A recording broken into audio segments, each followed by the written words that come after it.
네, 안녕하십니까. 임세훈의 북토크 첫 번째 방송을 시작하도록 하겠습니다. 오늘 제가 추천할 책은, 추천이라기보다는 제가 최근에 읽었던 책은 우리의 불행은 당연하지 않습니다.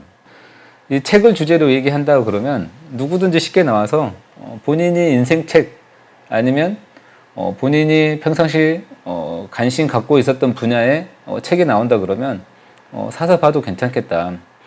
그래서 그 출발을 한번 해볼 생각입니다.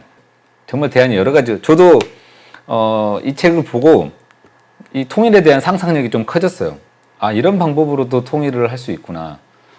독일이 소독 중심으로 흡수 통일이 된 게 아니고 동독에서 치고 나가서 통일이 됐구나.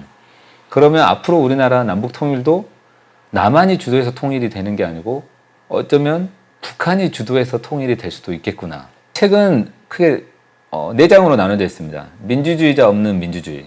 우리 대한민국을 그렇게 표현을 했더라고요. 그리고 대한민국의 거대한 구멍, 그다음 악순환의 연결고리를 찾아서, 그 다음에 우리는 함께 웃을 것이다. 통일에 대한 이야기.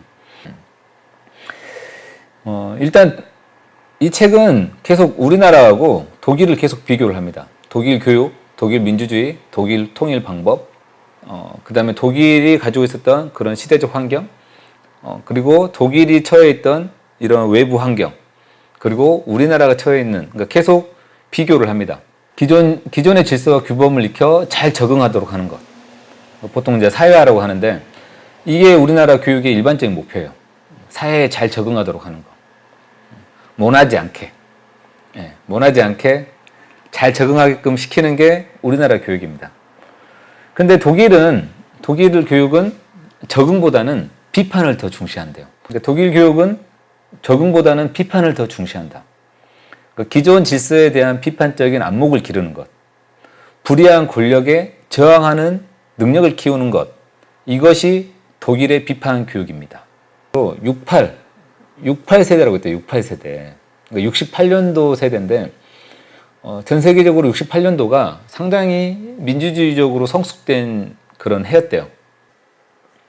그 원인을 어디에 찾냐면 68년도 우리나라가 어떤 일이 있었냐면 베트남에 참전을 합니다. 전 세계적으로 이 지상군을, 그러니까 전투 병력을 지원했던 나라가 유일하게 우리나라랍니다. 물론 대만도 이런 전투병을 지원을 했대요. 근데 10명. 근데 우리나라는 20만 명. 우리나라가 OECD 국가 중 실질 문맹률이 가장 높답니다. 악순환의 연결고리를 찾아서, 저는 사실 이거 보고 기사로 좀 써도 되겠다는 생각이 들었는데 아마 어렴풋이 다 알고 있습니다. 근데 이 자산 불평등, 얼마나 불평등이 심하냐면요. 우리나라 상위 1%가 그 전체 자산 중 26%를 가지고 있답니다. 그러니까 상위 1%가 우리나라 전체 자산 중 26%를 독점하고 있는 거예요. 그리고 상위 10%가 66%를 가지고 있답니다. 슬프죠. 근데 더 슬픈 건 뭐냐면 하위 50%가 2% 자산밖에 가지고 있지 못하답니다. 우리 국민들의 불행이 어디서 왔느냐. 저는 그 중에 가장 큰 것 중에 하나가 자산 불평등에서 왔다. 이 대한민국의 새로운 계급이 어떻게 탄생했냐면 학벌이 나왔답니다. 학벌. 이 책에서는 그렇습니다. 한국 전쟁이 잔존해 있던 이 문화적 지배 질서마저 해체시켜버렸다. 그러니까 야수 자본주의가 뭐냐면 기본적으로 자본주의는 야수 속성을 가지고 있어요. 그래서 국가가 컨트롤하지 않으면 이 자본주의는 야수가 돼버린 거예요. 우리나라 보셨죠? 상위 몇 프로가 거의 자본을 독점해버리잖아요. 그리고 있는 사람들은 세금을 돌리려고 하고 어떻게든 부를 늘리려고 하죠. 근데 이걸 국가가 컨트롤하지 못하면 그건 더 심해지겠죠. 돈이 돈을 버는 것처럼. 그래서 독일에서는 자본주의를 야수 자본주의를 한대요. 이것도 흥미있게 봤습니다. 궁금하시면, 이거 재밌습니다. 이 책 재밌어요. 궁금하시면 책을 사서 보십시오.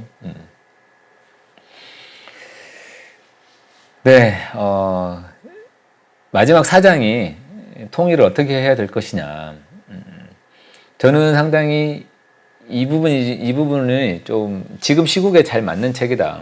전 세계적으로 미군이 가장 많이 주둔해 있는 나라가 어딘지 아세요?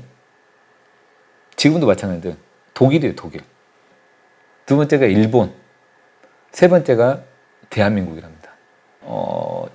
여기서 이제 그 대사관으로 간 분이 이 독일한테 뭐라고 했냐면 나는 자네한테 동의를 구하러 온 게 아니고 통보를 하러 왔을 뿐이네. 이런 배짱이 있어야 되는 거예요. 우리가 그러니까 대한민국도 마찬가지죠. 지금 보면 지금 미국의 눈치를 보고 중국의 눈치를 보고 뭐 러시아의 눈치를 보고 일본의 눈치를 보면서 특히 이제 미국이죠. 미국의 눈치를 보면서 우리나라가 주도적으로 이 통일 정책, 경제 교류를 하지 못하고 있잖아요. 하려고 문재인 대통령이 아무 노력을 해도 미국에서 눈치를 주면 못 해버리고. 네, 이제 마지막 장입니다. 마지막 장인데 그래서 김누리 교수가 말한 게 뭐냐면 우리나라가 미국의 종속 변수로 움직이는 게 아니고 우리가 스스로 독립 변수로 움직여야 한반도 평화 프로세스가 온전히 굴러갈 수 있다. 그래서 문재인 정부는 보다 담대하게 통일 문제에 임하고 보다 용기 있게 미국을 상대해야 한다. 라고 마무리를 합니다. 의견을 나눠보는 것도 괜찮고 그래서 다양한 형태로 이 북토크를 진행해 볼 생각입니다. 네, 그러면 첫 번째 북토크를 여기서 마치도록 하고요. 다음 주에는 국정진 소장님을 모시고 2회차 방송을 시작하도록 하겠습니다. 네, 끝까지 시청해 주셔서 감사합니다.